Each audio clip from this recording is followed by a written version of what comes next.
Well, greetings and salutations, good people of the internet. My name is Big Lou, and a very long overdue welcome back into my workshop. That's right, do not adjust your YouTube feed. It is true. I'm back with a vengeance, and we've got a doozy of a project. Okay, maybe not so much of a doozy of a project. We are just going to be resurfacing some cutting boards.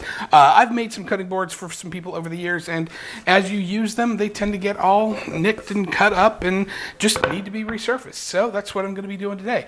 Figured I'd take this opportunity to show you my sanding setup, the way that I have my orbital sander hooked up to my dust extractor, and the way that I do things, because let's face it, watching me sand cutting boards doesn't make for real good YouTube content. Yeah, you could say that again. Sorry about that, folks. That's my brother. He's going to be staying with me for the foreseeable future while the fire marshal does an investigation into the accident that set his trailer on fire. Yeah, they ain't going to find squat. Hey, while you're here, why don't you make yourself useful and tell these good people about the stuff we got coming on in the shop? Oh, no, my dear brother. I am here to laugh at you and make smart remarks. That is all. Oh, okay. Well, if that's the case, why don't you just head on inside and see if you can't find that board conditioner for me? Yeah, no, I can go inside. Going inside is pretty much what I excel at. Thanks. Okay, so hooked up to my random orbit sander, I keep the Rockler flex hose. It's got a couple of different attachments here. I'll have the link to it down below. I love this thing because it just hooks right up to whatever device that I'm using. This one hooks right up to my sander, my little trim router, a couple of other ones that I have that have interesting sizes on them. The problem with it is that this attachment on this side is designed to plug directly into my shop vac.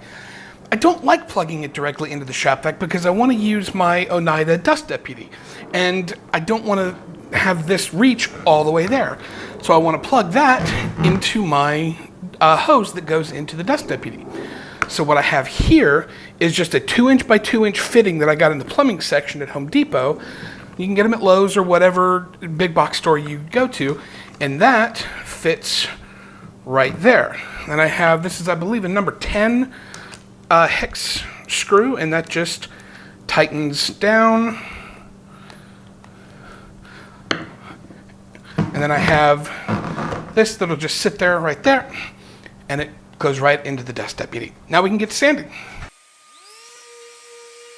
Okay, so while you're watching me sand, which is incredibly boring, I figured I'd just go into a little talking heads, letting the days go by. Anyway, little thing here so that you're not just incredibly bored watching me sand stuff. First thing, this is actually a number 8. I said it was a number 10 hex. Not that it's that big a deal. I'm sure you would have figured it out if you bought one of those things. So anyway, just to clarify. The second thing, you're watching me sand on this sanding mat that I made. It's just a piece of plywood with some of the like shelf liner or drawer liner, something like that you get from either Home Depot, Harbor Freight, Lowe's, wherever you want to get it. It's pretty cheap, and I just have it attached to this with some spray adhesive. I'm going through the grits with my random orbit sander, starting at 120 to clear everything off, marking it with a pencil just kind of lightly so that you can see where you've been. Obviously on a cutting board that has been marked up with overuse, you can see the cut marks pretty clearly, but it's still a good practice to get into.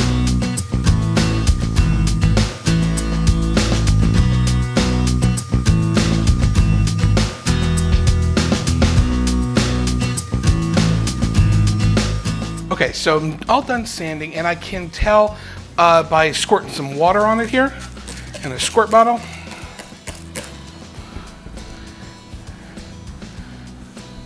But yeah, that grain's starting to raise up a little bit, and we're gonna need to go over it again.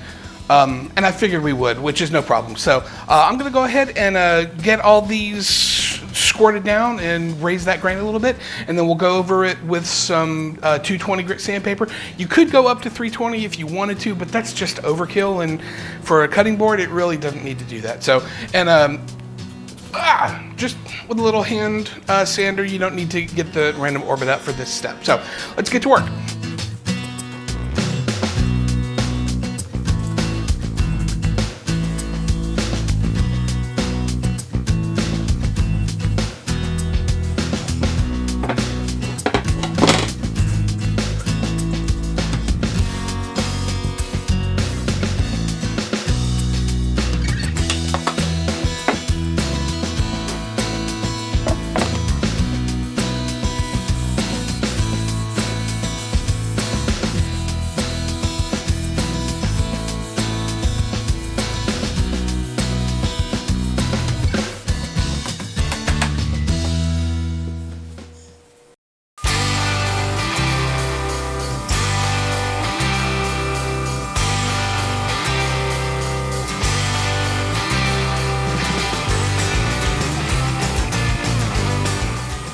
Hey, yo, Captain Bonehead.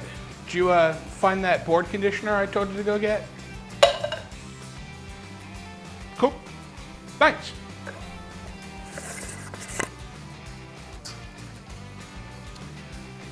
Yeah, that figures. All right, let's go make some more. All right, so since Captain Bonehead was of absolutely no help... You're welcome. Thank you. We've come inside into my kitchen here to whip up another batch of the board conditioner that I use to finish cutting boards once I've got them all resurfaced and whatnot. It's just a 3-to-1 ratio of mineral oil and beeswax. I got the beeswax on Amazon. I'll have a link to what I use down below. You will see other people online using a double boiler for this purpose. You don't need to get all fancy like that. These knobs on the stove, they're, rated for variable speed control, so you don't need to use a double boiler. As long as you put it on like a medium-low heat, you'll be just fine. So let's go ahead and I'll bring you a little bit closer so you can see what we're dealing with. All right, we're gonna go to a medium-low, and we're just gonna pour, I've got a 1.5 cups of our mineral oil. I'm gonna wait and bring this up to temperature just a little bit before I add the beeswax. All right, so you can see there's a little rippling in there of the heat coming up. If you wanna get real precise and specific, which I never do, but for the purposes of this video, we're looking at right about 100 degrees, 120 on there. Can you see that? And then we're gonna add a 1/2 cup, a heavy 1/2 cup of the beeswax. And then it won't take long for it to melt. I don't know what the exact melting point of the beeswax is, but it's not very much. Let me turn this down. And once it goes, it's gonna go quick. You're gonna see it start to dissolve, start to dissolve, start to dissolve, and then all of a sudden it's just gonna be boom, clear. And as soon as it's clear, kill the heat and let the residual heat of the mixture melt the rest of it.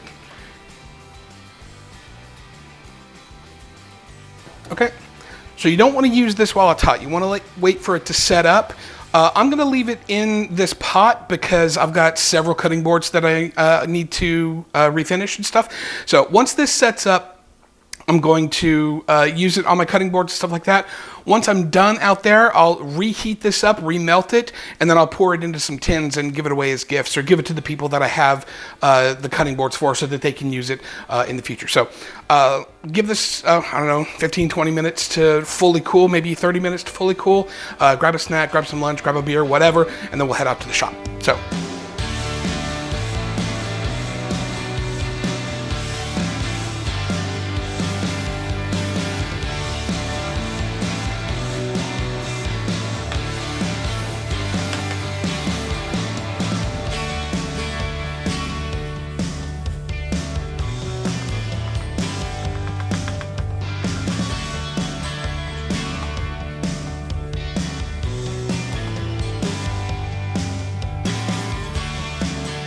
All right, so once I let that soak in for a few minutes, I just buffed it off with a clean towel. I use one of these microfiber rags that I have laying around, and they turned out fantastic, as you can see from the B-roll footage that is playing in front of you.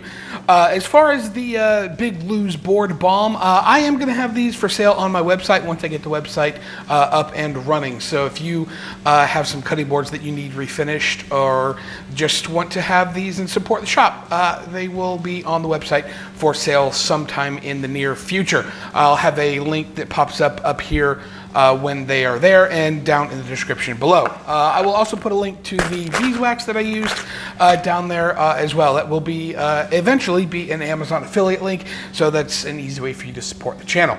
I'm going to go ahead and get started on the next project. It's going to involve a duck on a stick. No, it's not what you think it is. It's going to be a fun project. It's something that my niece has been bugging me to get done for her for quite some time. So that's going to do it for us. Go ahead and subscribe to the channel. Hit that like button. Share this video amongst all your friends.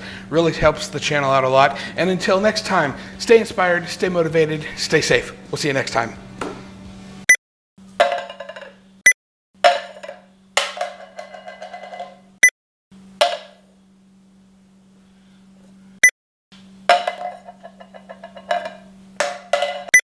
don't, man, I'm really out of practice at this.